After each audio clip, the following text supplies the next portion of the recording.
Buenos días a todos. Hola. Si os parece, como tenemos el horario un poco ajustado, pues vamos comenzando ya. Pues agradeceros a todos la presencia aquí en el workshop de Johan. Como vais a ver, es muy interesante. Todos nosotros que somos apasionados de los coches y apasionados del VO.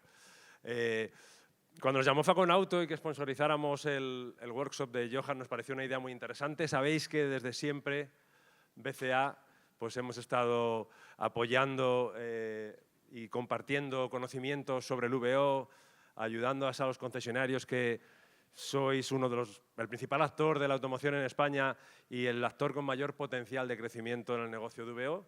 Cuando nos lo propuso Faconauto no dudamos ni un momento y dijimos que sí a sponsorizar la ponencia de Johan.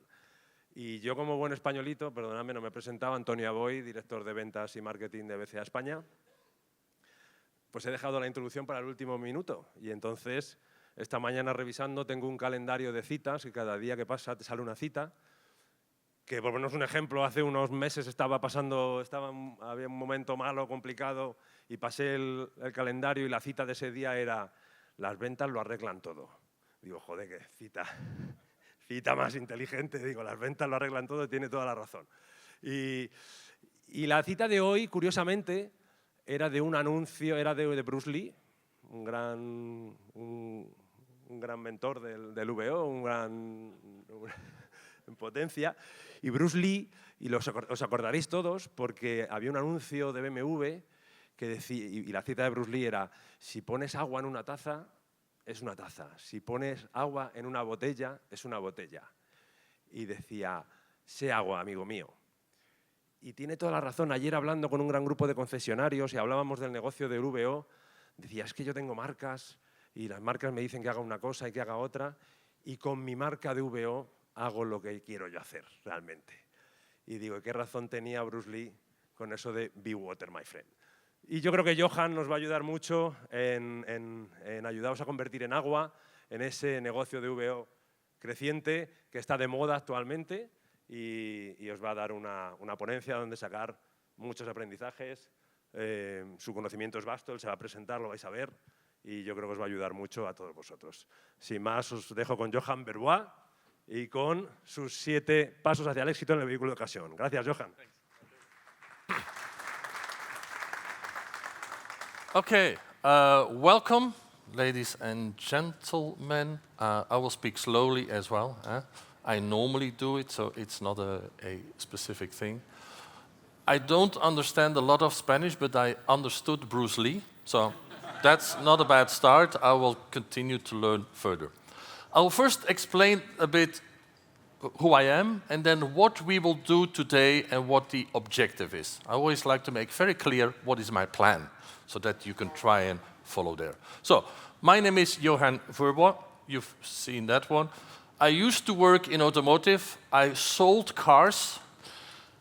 Unfortunately, this year it'll be 40 years ago that I started to sell vehicles. So I sold vehicles, I bought used vehicles, I've been at dealerships, and I was also director of fleet remarketing at Toyota Motor Europe, until I decided, let's go my own way. So I'm owner as well of a MA5, that's a used vehicle consulting group. We always say we are the best because we're the only used vehicle consulting group as well. I'm also board member of CARA. Our chairman is here today as well, of CARA. And I also host and provide content for the 2 main remarketing events in Europe. Enough who I am. I just want to highlight that we've got a regional lead, Julian Martinez, who is for us responsible for Spain, Portugal, and South America. Now, what are we going to do today? You don't need to scan this yet. It'll come back at the end. And if you scan, it's a safe one. You come to my LinkedIn, and then you can ask for the slides. I will be very happy to send. The objective today is, because I can talk about used cars a whole day. We do workshops for whole days. I'm just taking out 7 elements. And for you to say, like, okay, whatever you think, reflect, think about, maybe I could do something here. Today, I'm a dealer, so I'm going to talk like we. We dealers, what could we do? So, 7. This will come back at the end. So, why? Why is used cars so important? It's probably the only area where you are in full control. New vehicles could go under agency, maybe not. Margins are squeezed. After sales might go out a bit in the future or less. And other areas have gone already. So used cars is the only one where you are 100% in control. As the theme of this conference, you decide. Or as I should say, we decide now. So, where does this come from? Well, we use a lot of process flows to understand how this retail world looks like, from sourcing to pricing, reconditioning, display, sales, everything, and then a lot of supporting processes. AI is something new. You probably haven't heard it yesterday, not at all. And then we have another one, which we are starting to, because the world is changing, so we believe, like in the past and current, us providing coaches to importers, NSCs, is old school. We want to give you the way that you can self-build your internal strategies. So this is something we're currently building with videos, checklist tools, and then you actually go your own way. So now, let's get into it. First, pricing. Pricing, we all know, is critical. Pricing is, I will talk about this later, sometimes the only thing we believe we can do to sell a vehicle, which I'm not agreeing with. But pricing. I first want to tell you the story where pricing came from. It all started with bottom-up pricing. When I was young, we bought a car, we added margin and everything, and then we had a sales price. In 1985, that worked. Because there was no internet, it was not transparent. People couldn't compare vehicles. Then it moved into top-down pricing. I hope you are working with top-down, because sometimes we have the urge, yeah, but I bought the car expensively, so I will try. This one customer will come in. No, they won't come in. So we need to work based on the retail price. And then it's more market pricing. This is where we are currently in, hopefully. And you've got there companies like Indicata, Autobis, GP Cars, all of them. They provide a scan of the market to understand the market price. We are the last ones to say that you don't need tools. I think you can't do without. Which ones you choose, we never interfere in that. Now, why am I saying this? Because now there's a next step coming. In US, dealers are going massively to the next step, which I would like to explain. This is return on investment pricing. Return on investment. Let's first maybe understand a few things, because it's always this balance between profit rotation. Am I going to make a big margin, and then it might not sell that quickly, or am I going to go for lower margin and bigger volume? This is in a one-size-fits-all strategy. To me, this becomes old school. You decide when it becomes old school. So, what is ROI? Return on investment. I'm just going to show two examples that if you make 4,000 euros margin, it's not the same ROI. So, I have a green car and an orange car. Maybe not the best colors, but okay. So if I make 4,000 gross, depending on the investment, this is a complete different case. If I do this with an investment of 25,000 euros, it's an ROI of 16%. If the vehicle is more expensive, this is lower. So if I have one space for a vehicle, yeah, these are two different cases. So that's one of the thinking. If I have this orange car twice, and I sell it after 4 weeks, I still have 6.2. If I only sell it after 4 months, I start to lose money. And 4 months is already, for some, not so bad, unfortunately. And I think we don't always calculate all of this. What is now return on investment-based pricing? Well, we've got 4, you can add a 5th or a 6th.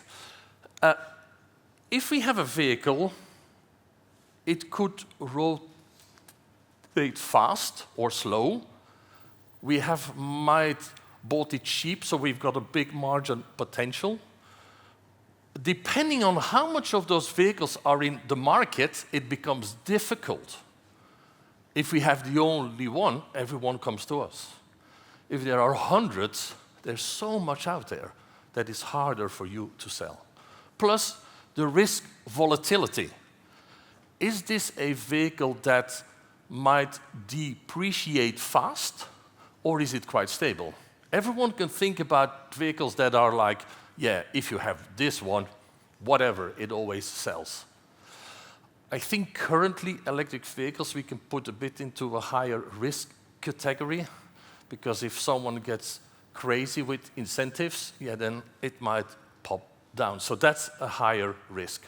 So with all of this input, we can classify them into categories. Okay, it's a story here. We can classify them in categories. You can call it whatever you want. I think the term they often use in US, like platinum, gold, silver, bronze, is not so bad. So a platinum vehicle is this, you could call it the golden egg. You can always sell, big margin, everyone comes to you. So why then don't we only sell platinum vehicles? Because these are exceptions. Rarely you will have them. So you need every category to build your used vehicle volume and total margin. So you need, from every piece, you need vehicles.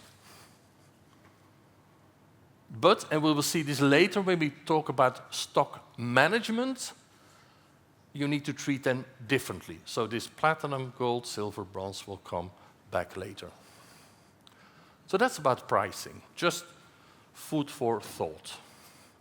Now, the current systems in Europe out there can accommodate this already a bit, but there's still a way to go. But we know how to work with all of the systems. We've got access to most of them. I don't know if anyone has ever heard this, because this leads into the second topic, the race to the bottom. I think we, as dealers, sometimes try to be the cheapest out there, or we want to be at the first page of the used car portals. That's called the race to the bottom. Sorry. If everyone wants to do this, then the price goes down, down, down, down, down until we sell a car. So how do we change this? Well, with marketing. Victoria viral. She wants everything to go viral. So, first, used car portals. It's a touchy subject. Everywhere in Europe, or in most of the countries, there's a leading used car portal which is not cheap, and but you need them to get the leads. This is in most of the countries like Autoscout in Belgium, Mobile in Germany, we can find it anywhere. This is a research in Belgium where they say one of the factors influencing the choice for a platform is reach and price. Number one reason to go away is price.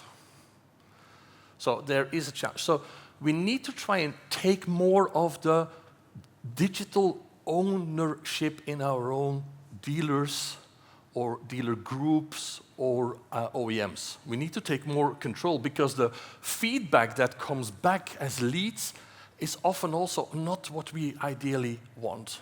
So we need to take more control, and we need to try and find other sources or other exposures like videos or YouTube or TikTok, whatever it is. The ones who were yesterday in the session in the main room from John Lin, yeah, if you look at what they do in China to reach customers, this evolves.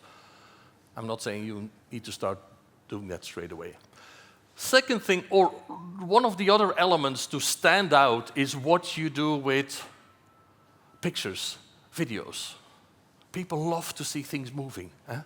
So here we have another example, like only 4 pictures can create this. So it's only 4 pictures, and there are companies out there that make this out of that. So what they can do with pictures in videos is amazing. And here's another example. Of course, if it's more like, Mercedes, BMW, then you need to have more high-end pictures like this. I'm not going to play it completely. Okay, so number 3, stock management. Why does this guy look like a doctor? When I was 23 years old, I think, because that's a long time ago, I was at a used car workshop. And the guy standing there said, a stock manager is like a doctor. You need to stand in front of a car and say, what's wrong with you? Is it your price? Have their customers come in? Why haven't they bought? Are you feeling okay? So all of this, you need to look at this. There's an issue. The car is still here. You need to do something. There is something. Come on, guys. We need to work on something. I will show you two examples, I think 2, which are, hopefully we don't have this. It comes from another country, so it doesn't happen in Spain. This is a vehicle that is next week we're gonna celebrate its birthday because it's gonna be 365 days in stock. This comes from 2 weeks ago. The car has been, this is the data and an example that comes from Indicata. Thanks, Edwin. Like it's been repriced 4 times. Currently, it's the cheapest one in the market. We even repriced it while the market price goes up. A bit strange. You know what one of the issues could be? I'm humble as I am. There's one picture. The coming soon picture. So after 344 days, there's the coming soon picture still. The system has sent emails every week to say there's a problem. Not enough pictures. But the only thing we've done is reprice the vehicle because it often is the only measure that we use. Another one, Julian had a look at this last week, and we always take BMW. Not an issue of the brand, but how it's been advertised. He found 583 X5s. If you put, I want to have a solar roof, you've got 223. Then we look at the 300 that don't have one. And then we see, that looks like a sunroof, no? So if the description and the options are not complete, people filter and the car is gone. So there are a lot of things that need to be correct to optimize the selling there. So, stock management. Look at it like a doctor. what's wrong with you. Or a nurse can be as well. 4. No, not 4, sorry. I'm still with 3. I think years ago we started to talk about dynamic pricing. So we start at 105% of the market. We are a good dealer, we have a brand, we've got certified, we can justify to sell 5% above the market. Great, not a bad idea. And then after 30 days we go to 100, then we go to 95, then we go to 89, which is on its own not a bad idea. The issue is that sometimes we keep it based on this original price, and the market has changed. So maybe 100 of the original price is not 100 of the market. So we need to look at it again versus the market.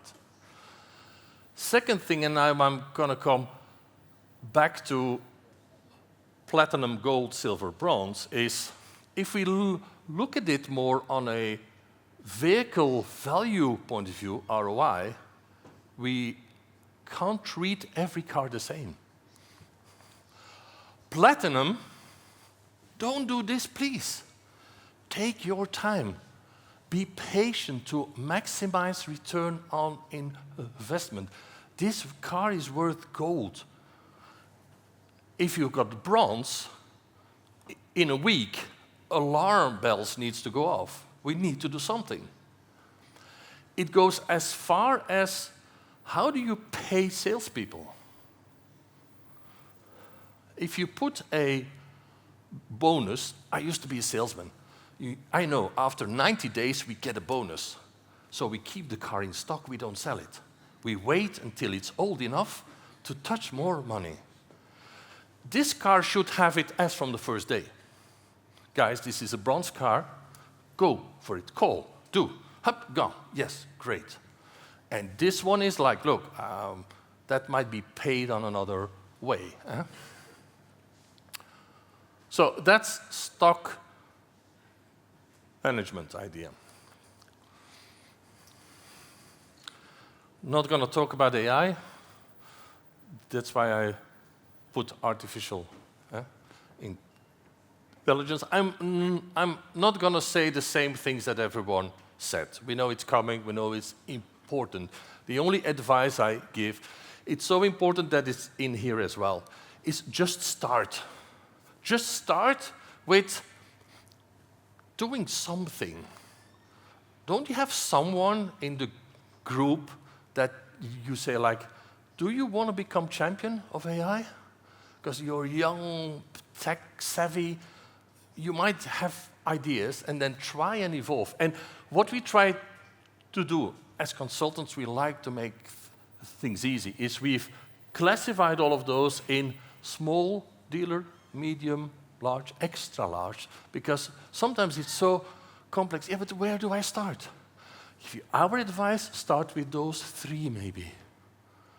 These are the ones that everyone should have. Like you're open 24/7 with a, not the old chat where you say, choose 1, 2, or 3. No, a real interaction.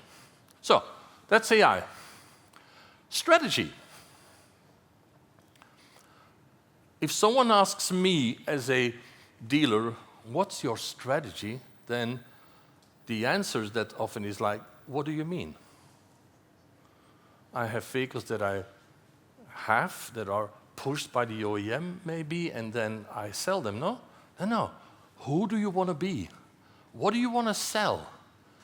Up to what age? Up to what mileage? At what price level? Fully refurbished, yes or no? So you need to have a plan, a strategy, so that the whole company can support you in your strategy. A strategy is sometimes a complicated word, but it doesn't need to be a complicated strategy. One of the elements in here, yes, and we've got, this is how you, also agreements with after sales and targets, KPIs, whatever you have. But one of the elements as well, and I think this is to me one of the most important parts of a strategy, is the stock profile. What is your ideal stock? If you could choose, what would you have? How many? And how is it split? Age, SUVs, non-SUVs, EVs, not? What is your ideal? And then everyone says, yeah, but I'm never going to reach it. No, but it's an aim. Like at the time I was at Toyota, we had this saying, aim zero emissions. Not that we would get there within 15 years, but this should be the aim. So here as well. Now, once you have the ideal stock, you've got trade-ins, and you have vehicles that you buy or are pushed by the OEM. I don't know. Sometimes it happens. But there are cars in there that doesn't fit your ideal. So you need to find ways to source the ones, because your stock is never ideal. If you only rely on those, it never works. So it's like auctions, buy from people, and what in Europe is not that common as in US is service lane. You know that these golden eggs, people are driving with it. They're coming in the service. Why not trying to see who's coming in service next week? Do we have golden eggs in there? And let's get in communication. Yeah, but most customers don't want. Yeah, most customers don't want, but you will find people that do. And these will be platinum cars often, platinum or gold. And you can't do this on your own. A lot of dealers say, yeah, but I don't have anyone that has the time for that. Yeah, but find partners who do. If you've got an ideal stock profile, you can have someone else buying for you. We had this at the time, I was still at Toyota, there was a country that appointed a used car independent trader to buy vehicles for dealers. They knew what they needed, they knew at what price range, and they would actively search. So use external companies or people to do this, because indeed, you need to be a bigger group in order to do this. Ooh, electric vehicles. If now everyone thinks about bronze, volatile. Well, there are specialized companies that only do EVs, and they're making a hell of a money. Why? Everyone else is afraid, so they can buy cheap. So it's your choice. I said 7 points, so you choose 7 points, but I think for those who focus and want it, there is an opportunity. What are the issues there? One of the issues is, and we have horror stories about salespeople. We do a lot of history shopping, and then we see an EV out there, used vehicles. We know it's in stock because we got the list, and the sales person says, no, it's been sold, but I have an ICE vehicle. And I think, I know it's not sold, but they're just trying to divert because it's more complicated, I understand.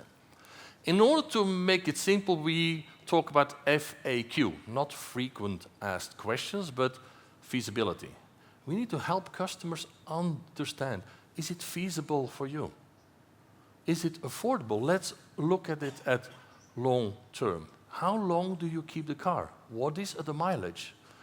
The one big value of EVs in used is after sales is reasonably flat. After 6 years, 8, 10, it doesn't cost a lot more for service.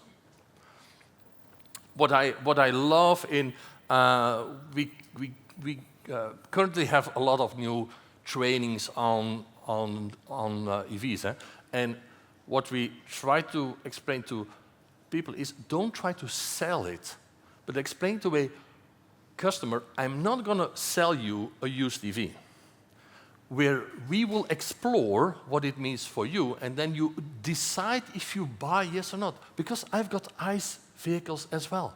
So it's your choice, but I want to help you here.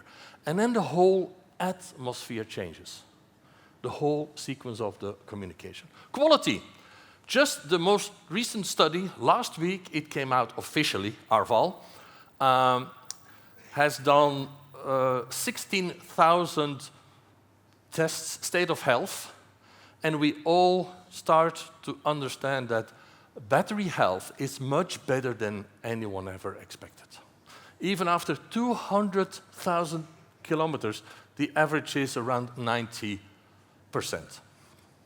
So, and the communication with customers here, if salespeople are trained, convinced, they say it takes 1 minute and people are okay.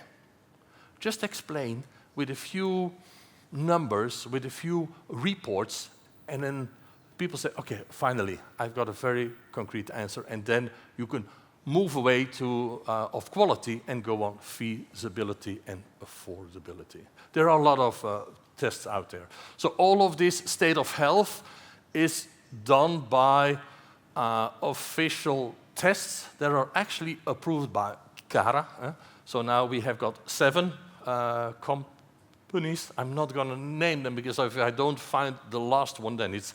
But you can always go to the website of CARA, the European Car Remarketing Association. We're already at 7. Okay. Cross-border. It links a bit to EVs. Cross-border price differences are big. Again, I'm not saying that you need to try and understand cross-border values yourself. You can have partners for this. In this complex used car world, we need to find the right supports, partners that can help us.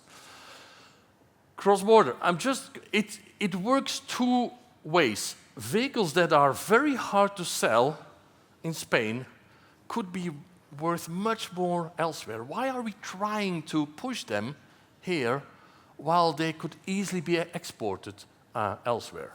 I'm going to give you an example. I did a webinar last week with JD Power, ex-Autovista, Eurotex, whatever. They have a lot of names, but now JD Power. 4 countries. I'm first going to focus here. This is the advertised price, and this is the number of days it takes to sell. If we look into C-SUVs, everything, EVs and ICE, there's a bit of difference, but it's not that big. It probably is not worthwhile to start sourcing elsewhere. If you look into EVs, the difference between Italy and Spain is 8,000 euros. Okay, it takes 35 days more to sell, but if you price it as a silver vehicle, then it could turn much faster. So there are opportunities in cross-border. So these are a bit of the points that we've done today. There are still a lot of out there which we haven't talked about. And these are the points. So pricing, we've touched upon, marketing, stock management, AI, strategy, battery electric vehicles, and cross-border. Thanks a lot, and feel free. Thank you.